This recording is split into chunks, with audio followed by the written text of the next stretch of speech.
In Kalimantan, the Indonesian part of Borneo, there is a place where hundreds of rescued and orphaned orangutans are given sanctuary and are nurtured back to health by the caregivers of OFI, the Orangutan Foundation International. The unwavering dedication to these often traumatized refugees by OFI and its founder, Dr. Birute Galdikas, was wonderfully documented in Born to be Wild, an IMAX film released in 2011.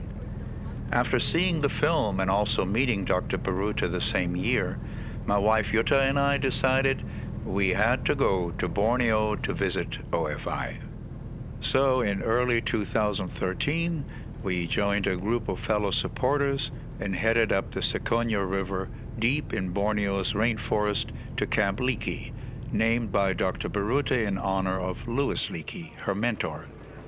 We arrived just in time to see the feeding of several wild-living ex-captives who at times supplement their diet with fruit provided by OFI's caregivers.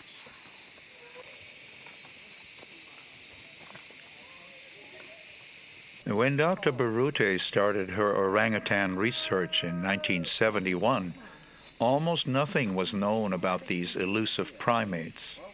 But her tenacious, groundbreaking work slowly lifted the veil of mystery from these distant cousins of ours. Orangutans spend almost 100% of their time eating, sleeping, and traveling in the forest canopy where most of their food is found. Males can grow to 300 pounds, while females tend to be less than half that weight.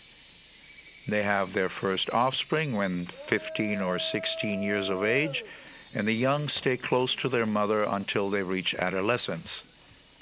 The little ones are carried by their mother, particularly when crossing the canopy from tree to tree, until they're 5 years old. They are semi-solitary by nature, although the ones in OFI's care seem to get on quite well and are generally accepting and tolerant of one another.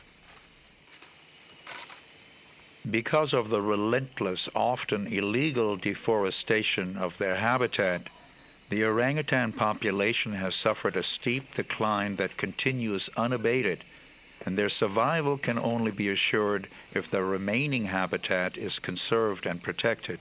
That's why in 1986, Dr. Birute created OFI, which has been working tirelessly for the welfare of orangutans everywhere, and their over 300 rescued victims in particular. A couple of Dayak men, the Dayak are the indigenous people of Borneo and comprise most of OFI staff, kept announcing that fruit was available, and some late arrivals responded to the call.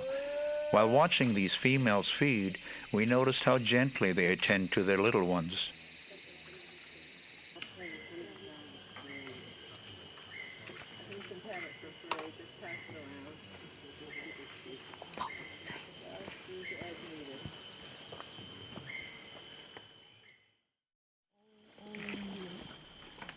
The next morning we met Doyok, our first mature orangutan male. With his imposing size and prominent cheek pads, he was every inch the dominant male and most impressive.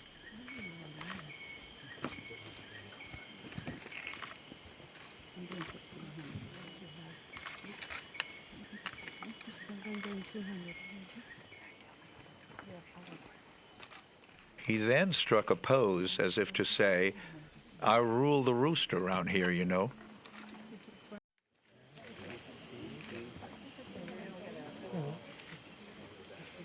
After Doyok's departure, a female and her youngster had the platform all to themselves, although the mother seemed a little cautious, perhaps concerned that Doyok might return. Right above me, I noticed a female being pestered by her youngster. Orangutan mothers seem remarkably patient.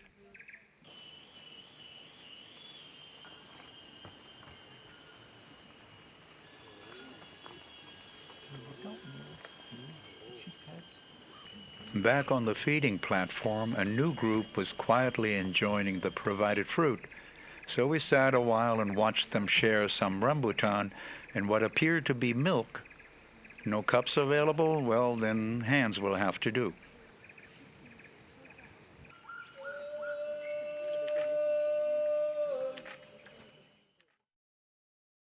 The following day, we returned to Kumai Harbor and continued by car to OFI's care center, where the rescued orangutans are sheltered. Our first stop was a jungle gym-like structure where things were in full swing, so to speak.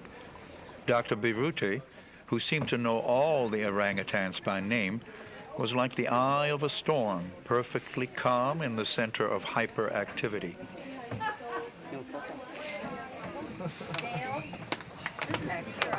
Perhaps her primate friends were in constant motion because there was food and drink to be had.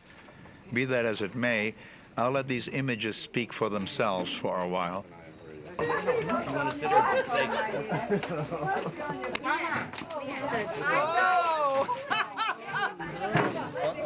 Too late. You can have it. It's just additional. He's having so much fun.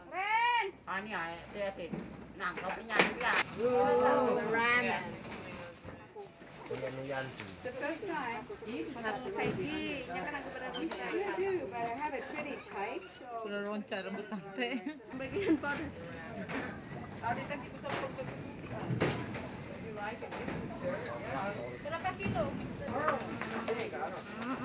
Hi, Merlin. Yeah. I better go back to the stage.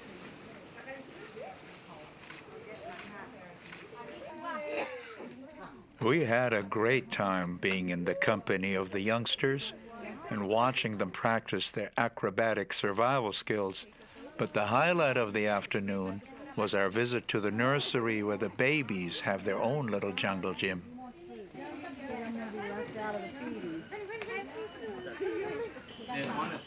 These tiny infants, lovingly looked after by the Dayak women and volunteers, triggered warm emotions in all of us, for these little ones were, of course, completely irresistible.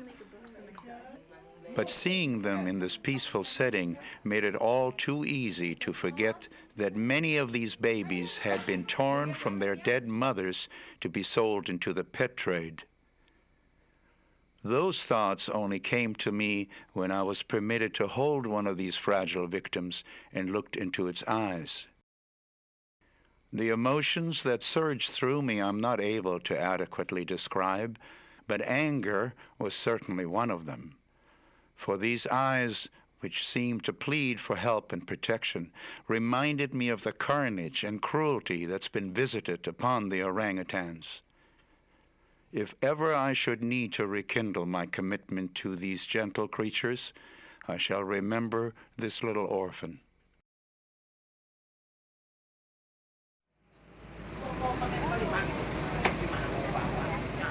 Release day. Frankie, a good-sized male, was deemed ready to live in the wild and was to regain his freedom that day. Because the release site was hours away, we first made a fuel stop where Frankie drew some attention. Before resuming our road trip, I noticed the felled trees across the street. The sight of the devastation brought other images to mind. Pictures of orangutans walking through the debris of their destroyed home, of vast clear-cuts that go on for miles, aerial photos of palm oil plantations that stretch beyond the horizon. The demand for cheap palm oil, which is in hundreds of products from candy bars, snacks, and cereals to soaps, cosmetics, and many more, has resulted in destruction that is almost unimaginable. Indonesia has lost millions of acres of rainforest to palm oil. We drove for hours through plantation after plantation, seemingly without end. Finally, much to our relief, we arrived at the release site. If Frankie and his kind are to have a future home in the forest, then more of it needs to be protected. To that end, OFI's Ravakuna Legacy Forest campaign resulted in the purchase of almost 9,000 acres of habitat, while additional forest land is earmarked for future acquisition once the required funds have been raised. Oke, dan langsung ambil saya sama Pak Ida dan taruh di belakang saya.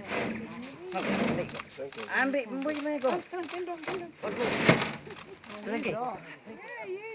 I don't know what the deal is. When Frankie finally emerged from his crate, he seemed a little confused by his newly gained freedom. But eventually, with some encouragement from Dr. Birute and the OFI release team, he managed to get his bearings and return to his natural home. Late that afternoon, we made the last stop of our journey at a quiet grove where several females and their young joined Dr. Birute for a feast of fruit and ramen noodles. Untuk kasih sama kami. Jangan kasih lain. Here you go.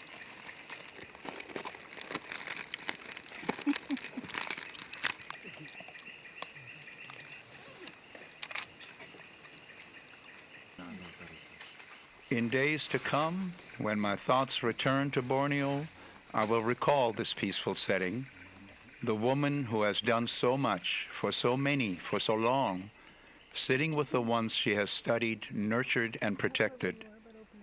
The orangutan, which means person of the forest, could not have wished for a more devoted guardian angel than Dr. Birute Galdikas. Through her lifelong efforts, we have come to know and learn about the once elusive orangutans. It is now our duty to see to it that the gentle people of the forest will not vanish from this earth. I'm John Kay for the Maue Foundation.